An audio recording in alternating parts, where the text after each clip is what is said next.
Y'all, the Nightmare update is finally out, and today I wanted to answer a question that's probably on everybody's mind. Is this gear worth it? I've had this question a lot. So today, since I've started to get a lot of the gear from doing the Nightmare, I wanted to compare the gear at level 170 to other things that are out right now. And by the end of this video, we will answer the question of whether it is worth running up the Nightmare to get new gear. First off, the reason this is even a question to begin with is right now because the Nightmare is a very hard dungeon. They very intentionally released the harder version of this dungeon first. So everything that you've seen is a version that's much harder to beat. You can't do things like use potions. You can't change your deck when you're in the dungeon. I think certain mechanics are more punishing. Just as a point of spreading the right information, if you do feel intimidated by the current version of the Nightmare, in probably a few days, the standard mode is gonna drop so that you can basically do an easier version. What I'm assuming is that people that do the challenge mode, either their advantage is, you know, they release it early, so people who opted to have a challenge have early access to the gear. Either that or the pity system in the challenge mode is going to be better, meaning if you run the challenge mode, you can very intentionally craft what gear you need. They've used the exact same, you know, badge locking, you know, mechanic that they did in the other parts of Walder. So if you do beat this dungeon 25 times, get a badge that lets you craft anything from this dungeon for the simple cost of Dream Water, super easy to get.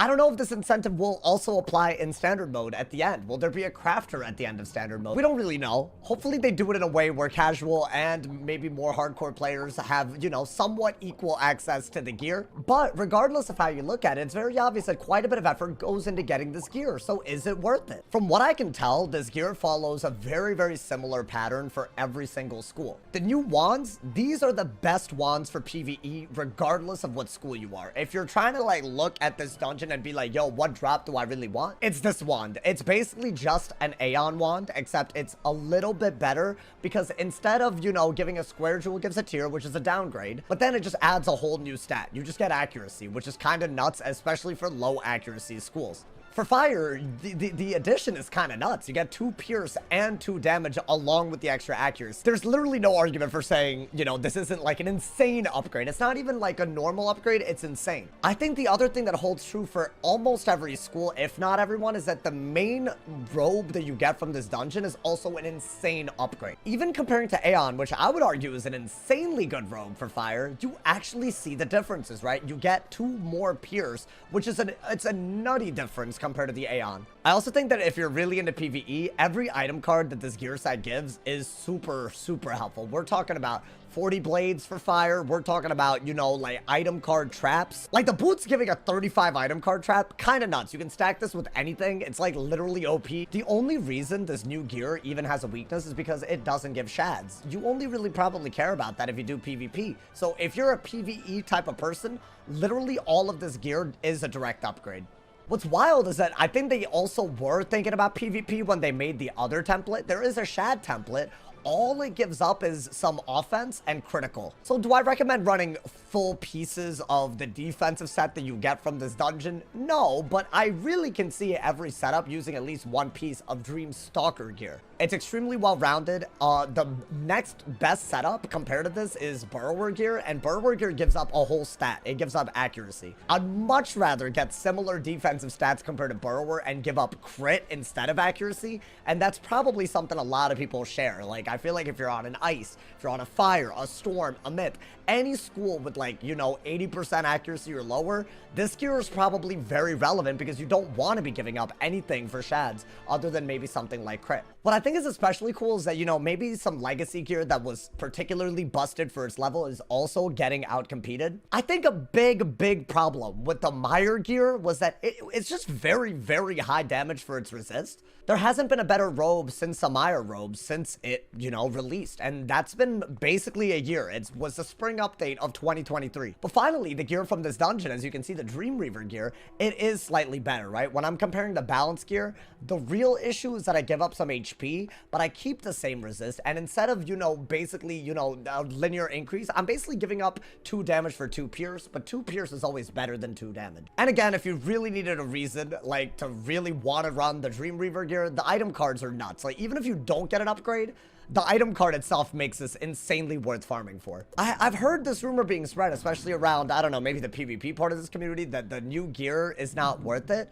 But even Storm, which I would argue got the smallest upgrade from their Aeon set, right? When I'm comparing these 2 robes, all I'm looking at is literally a tad bit of HP and a little bit of pierce. But the second you scroll over this item card, you already know that it's better, right? Even a school that's gotten way extra stats at level 160 and now is starting to catch up, even Storm gets something out of this. I think you miss out a lot on the story of why something is worth farming when you just compare singular pieces like I just did with the robe, because this does not give you a complete picture, right? This doesn't show you the other template, which I would argue is an insane game changer for Storm PP. This template, it gives a shield for outgoing, and it doesn't give up accuracy like Burrowers.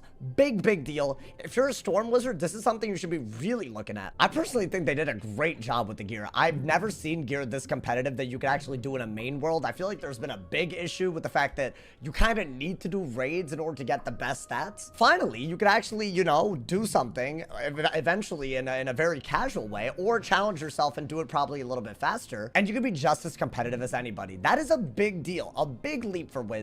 As far as the dungeon, it is time intensive, but I also think it's quite misleading because, you know, the first clear, my first clear anyways, took like 17 hours. But at the end of the day, our clear was done with zero information. If you know the strategies for what bosses to fight, if you have a map, people have started making maps of the mazes in this dungeon. If you know what the optimal group is, what everyone needs to be packing, this becomes honestly very easy, very repeatable.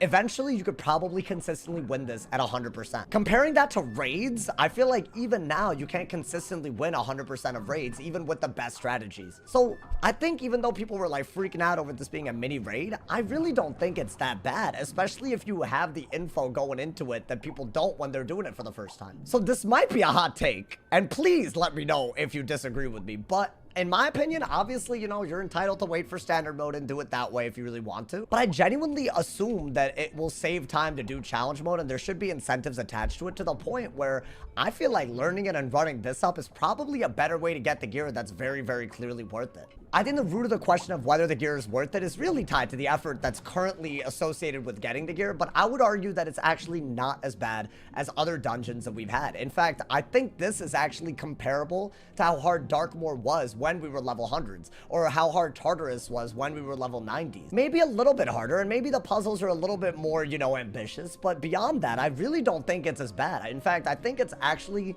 quite a nice change from the extremely watered down content that we've had up to this point. Definitely a video full of hot takes. I feel like there's gonna be some people that are like, oh, the streamer thinks challenge mode's easy. But if I'm wrong, I'd love to hear why y'all think that. Let me know in the comments whether y'all think they did a good job with this challenge mode, whether the gear looks good, what you think about the template. I look forward to reading all of y'all's comments. You know, there's a lot of opinions on this one. I just wanted to weigh in with mine. I look forward to reading y'all's comments. Drop a like if you enjoyed, leave us a review, and if somebody hasn't told you you're awesome today, they doing something wrong. Stay awesome.